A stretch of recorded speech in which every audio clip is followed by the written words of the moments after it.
நான் ஜாப் சேர்ந்த புதுசுல அட்டகாசமா ஒரு லேப்டாப் வேணும்னு ஆசைப்பட்டேன். ரொம்ப வருஷம் கழிச்சு வெயிட் பண்ணி இப்போ ரீசெண்டாக வாங்கிட்டேன். Touch screen laptop. அந்த கம்ப்யூட்டர் எடுத்து இப்படி மடங்குனா அதே டேப்லெட் மாதிரி கூட யூஸ் பண்ணலாம். பென் இருக்கு, ஸ்டைலஸாக யூஸ் பண்ணலாம். இந்த மாதிரி அட்டகாசமான ஃபீச்சர்ஸ் இருந்துச்சு. அதை வாங்கினா நான் ரொம்ப ஹாப்பியாக இருப்பேன்னு நானே நம்பினேன். கைக்கு வந்துச்சு, ஹாப்பியாக தான் இருந்தேன். ஆனால் ஒரு 1 or 2 weeks எங்கே போச்சுன்னே தெரியல. Everything came back to normal. இதே மாதிரி தாங்க எப்படியாவது இந்த வருஷம் ப்ரொமோஷனோட ஹைக்கு வேணும் அப்படின்னு கஷ்டப்பட்டு உழைச்சு போராடி நல்ல ரிசல்ட்டை கொடுத்து அப்ரைசல் மீட்டிங்கில் நல்ல என்னோட பர்ஃபார்மன்ஸை எடுத்து சொல்லி வாங்கிட்டேன். அதே சந்தோஷம் எனக்கு ஒரு 1 or 2 months எல்லாமே நார்மல் ஸ்டேட்டுக்கு போயிடுச்சு. சரி, இதுதான் இப்படி இருக்கு, ஒரு டூர் போயிட்டு வந்து பார்த்தா எல்லாம் மாறிடும் அப்படின்னு நினைச்சு பக்கத்துல இருக்கிற கேரளாக்கு ஒரு ஜாலியா ஒரு சோலோ டூர் போயிட்டு வந்தேன். ரொம்ப என்ஜாய் பண்ணேன். Because everything was on my terms. யார் என்ன டிக்டேட் பண்ணல, இதை நீ பண்ணாதன்னு சொல்றதுக்கு ஆள் இல்லை. ரொம்ப சந்தோஷமா இருந்தேன். ஆனா மண்டே வந்து அந்த லேப்டாப்பை திறந்த உடனே அங்க சந்தோஷமா இருந்த பிரியாவுக்கு என்ன ஆச்சு, அவ எங்க போனா அப்படின்னு எனக்குள்ள பயங்கரமான குவெஸ்டின். ஏன்னா the moment I opened my computer, Monday ஆயிடுச்சா, இந்த வேலையெல்லாம் முடிக்கணுமே, இதுதான் நம்ம டெட்லைன், இதுதான் நம்ம செய்ய வேண்டிய வேலை அப்படின்னு எல்லாமே எனக்குள்ள லிஸ்டா வந்துடுச்சு.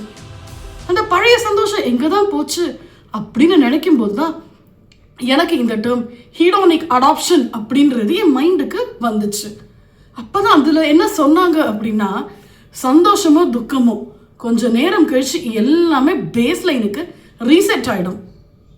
அதை பத்தி நான் தெரிஞ்சுக்கும் போது தான் இதை பத்தி கண்டிப்பா வீடியோ பண்ணணும், இதை உங்ககிட்ட ஷேர் பண்ணணும் அப்படின்னு நினைச்சேன். Welcome back to musics with Priya. இந்த video is all about hedonic adaptation. அப்படின்னா என்ன, அதுல என்ன காயின் பண்ணுனாங்க, அதை எப்படி நம்ம அட்வான்டேஜுக்கு எடுத்துக்க முடியும், அதை கரெக்டா யூஸ் பண்ணனா எப்படி நம்ம இன்னும் பெட்டர் ஹியூமன்ஸா நம்ம கூட மட்டும் இல்லை நம்மளை சுத்தி இருக்கிற எல்லாருக்கும் நம்மளால ஒரு பயன் இருக்கும் அப்படிங்கிறத பார்க்கலாம். ஹீடோனிக் அடாப்ஷன் அப்படிங்கிற டேர்ம் 1970s ரொம்ப பாப்புலர் ஆகுது. பிலிப் பிரிக்மேன் அண்ட் டொனால்ட் கேம்ப்வெல் அப்படின்ற 2 சயின்டிஸ்ட் தான் இதை பத்தி நிறைய ஆராய்ச்சி பண்ணி தன்னோட முடிவை சொல்றாங்க. இவங்க தன்னோட ஆராய்ச்சிக்கு தேர்ந்தெடுத்துக்கிறது 2 செட் ஆஃப் பீப்புள். ஒரு செட் லாட்ரி வின் பண்ணி திடீர்னு பணக்காரங்கானவங்க. 2வது பிறவிலேயே ஊனம் இல்லை, ஆனா ஏதோ ஒரு ஆக்சிடென்ட்னாலேயோ ஒரு பாதிப்பாலேயோ தன்னோட உடல் ஒரு உறுப்பை இழந்தவங்க. ஃபர்ஸ்ட் நம்ம இந்த லாட்ரியில வின் பண்ணவங்க எப்படி பிஹேவ் பண்ணாங்க அப்படின்றத பார்க்கலாம். அவங்க வின் பண்ணின உடனே ரொம்ப ஹாப்பியா தான் இருந்தாங்க. அவங்க புதுசா பொருட்களை வாங்கி சேர்க்கறதோட இல்லாம ஒரு டோபமைன் ஹைக்கே போயிட்டாங்க. கொஞ்ச நாள் தலைக்கால் புரியாம ஆடுவாங்கன்னு சொல்லுவாங்கல்ல, அந்த மாதிரி தான். தன்னோட நிலை மறந்து அதிக ஆடம்பரம், அதிக சந்தோஷம் அப்படின்னு அவங்க நோக்கி போயிட்டே இருந்தாங்க. பட் இதெல்லாம் எத்தனை நாளைக்கு?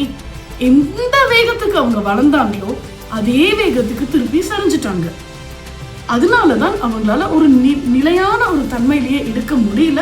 திருப்பி எங்க ஆரம்பிச்சாங்களோ அங்கேயே போயிட்டாங்க. Then coming back to not, இந்த உடல் ஊனம் இருக்கிறவங்க தானே, நாமெல்லாம் என்ன நினைப்போம், ஏதோ ஒரு விஷயத்துல உடல் உறுப்பு போயிடுச்சு அப்படின்னா அது அவங்க ரொம்ப கஷ்டப்படுத்த ஆரம்பிச்சிடும். அவங்க தன்னோட சந்தோஷத்தை எல்லாம் இழந்துருவாங்க, ரொம்ப கஷ்டப்படுவாங்க தானே? கண்டிப்பா இல்லைங்க.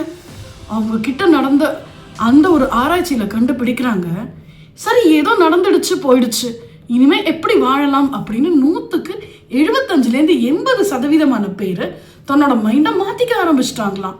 இந்த நியூ நார்மலுக்கு தன்னை அடாப்ட் பண்ணிக்க ஆரம்பிச்சிட்டாங்களாம்.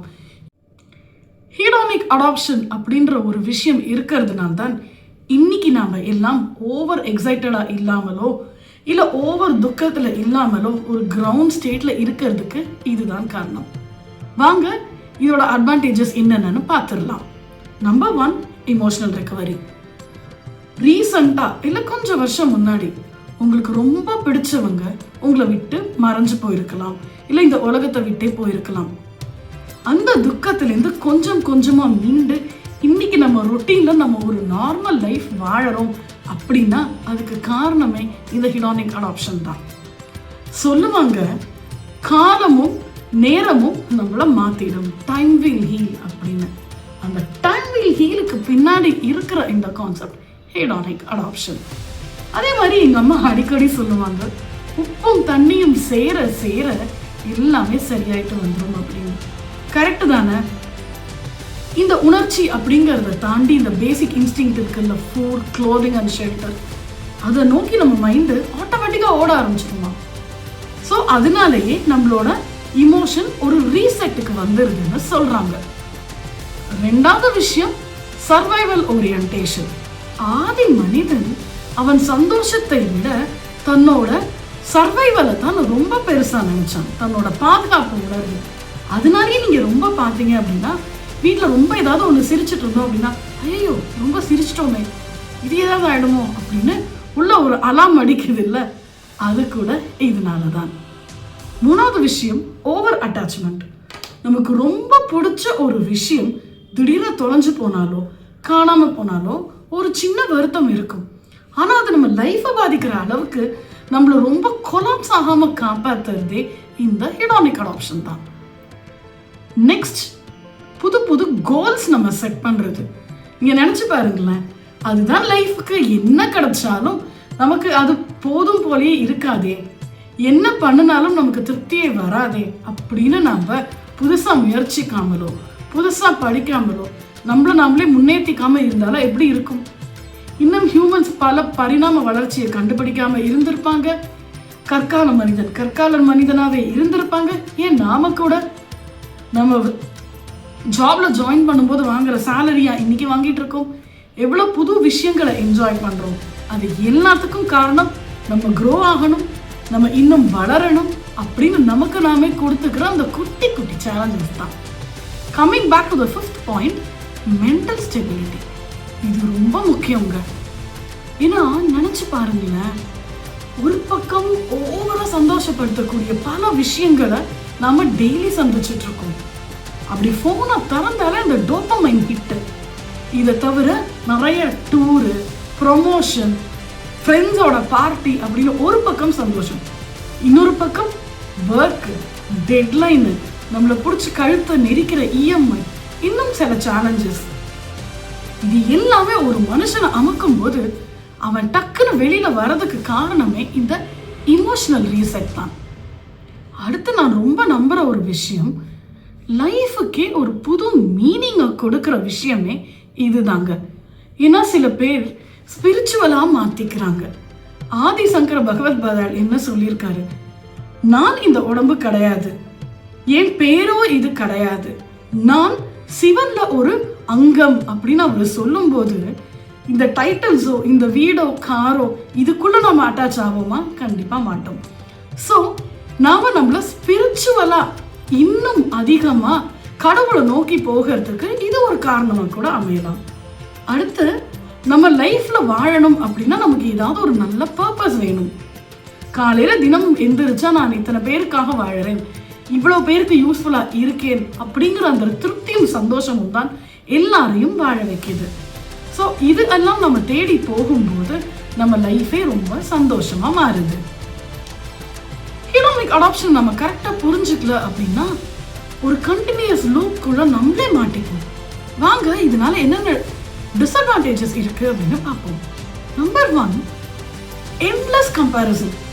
இவ இப்படி இருக்காளே, இவ ஜெயிச்சுட்டாளே, நான் இன்னும் லைஃப்ல க்ரோ ஆகலையே, எனக்கு இது கிடைக்கலையே அப்படின்னு நம்ம லைஃப்ல என்னதான் கிடைச்சாலும் நம்ம கிராட்டிடியூடோட இருக்காம பத்தல அப்படின்னு அந்த மாதிரி ஒரு நெகட்டிவ் மைண்ட் செட்லயே போயிடுவோம். ரெண்டாவது விஷயம், லைஃப் ஸ்டைல் இன்ஃப்ளேஷன். எவ்வளவு பொருள் வாங்கி வச்சாலும் நமக்கு பத்தாது. எப்போ பார்த்தாலும் கம்பேர் பண்ணி இது எனக்கு லைஃபுக்கு வேணும், அது எனக்கு வேணும் அப்படின்னு இப்போ நம்ம பண்ணிட்டு இருக்கிற செலவை விட எங்கேயோ இழுத்துட்டு போய் விட்டுருவோம். மூணாவது விஷயம், பர்ன் அவுட். நிறைய உழைக்க ஆரம்பிப்போம், இது வேணும் அப்படின்னு எதையோ படிக்க ஆரம்பிப்போம். இதனால லைஃபுக்கு நமக்கு என்ன யூஸ், இது நம்மளை எப்படி இன்னும் ஆனந்தமா அமைதியா வச்சுக்கும் அப்படின்றத விட்டுட்டு நான் லட்சியம் மட்டும்தான் என்னோட குறியா இருக்கும், ஜெயிக்கிறது மட்டும்தான் எனக்கு பிரதானம் அப்படின்னு நிறைய விஷயத்துல நம்மளே காம்ப்ரமைஸ் பண்ண ஆரம்பிப்போம். நெக்ஸ்ட் முக்கியமான விஷயம், கான்ஸ்டன்ட் டிஸாட்டிஸ்ஃபேக்ஷன். யோசிச்சு பாருங்களேன், ஒரு லைஃப் எவ்வளவோ சம்பாதிக்கிறீங்க, எவ்வளவோ ஜெயிக்கிறீங்க, எவ்வளவோ டிராவல் பண்றீங்க, ஆனா எதுலையுமே ஒரு திருப்தியா சந்தோஷமா இல்லைன்னா என்னதான் ஆகும் இல்ல? இதனாலதான் என்னவோ நம்ம முன்னோர்கள் சிற்றின்பமான பணம், பேரு, புகழ் இது எல்லாத்தையும் விட்டுட்டு பேரின்பமான தெய்வம், மற்ற மனுஷங்களுக்கு நாம செய்யற உதவி, அன்பு, காருண்யம் இது போன்ற உயர்ந்த சிந்தனைகள் நம்ம மனசை வச்சுட்டா அது நமக்கு என்னைக்கும் சந்தோஷத்தை தரும் சொன்னாங்களோ என்னவோ. இந்த வீடியோ உங்களோட கனெக்ட் ஆகுதா? இந்த வீடியோ உங்க ஃப்ரெண்ட்ஸ் அண்ட் ஃபேமிலி மெம்பர்ஸ்க்கு ரொம்ப ரெசோனேட் ஆகும்னு நினைச்சீங்கன்னா do share it with them. Until then, keep watching Musings with Priya. உங்களை மீண்டும் ஒரு நல்ல டாபிக்கோட உங்கள் சிந்தனையை தூண்டும் விதமாக இன்னும் ஒரு அருமையான கருத்துக்களுடன் உங்களை சந்திப்பது உங்கள் பிரியமுடன் பிரியா. Thank you.